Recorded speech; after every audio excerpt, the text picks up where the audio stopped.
O Clique Camaquã, através da sua reportagem, está no Complexo Poliesportivo Rui de Castro Neto, a Prainha.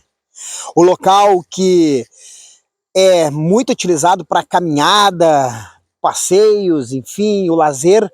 E a nossa audiência, através dos internautas, solicitaram a presença da reportagem do Clique Camaquã para mostrar, né, e para trazer aí a estrutura da fogueira, né, que nesse momento, como vocês podem perceber, está prestes a cair, né.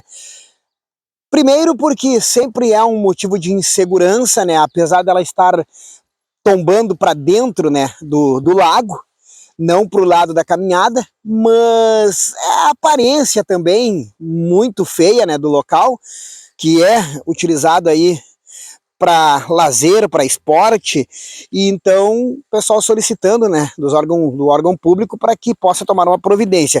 E além do mais, alguns relataram que já foi visto, né, pessoas subindo, às vezes, naquela procura de aventura, né, e daqui a pouco pode acontecer algo ruim, né, uma tragédia. Então, fica aqui o registro através da reportagem do Clique Camaquã, a estrutura da fogueira, como vocês acompanham aí, que está prestes a tombar, né?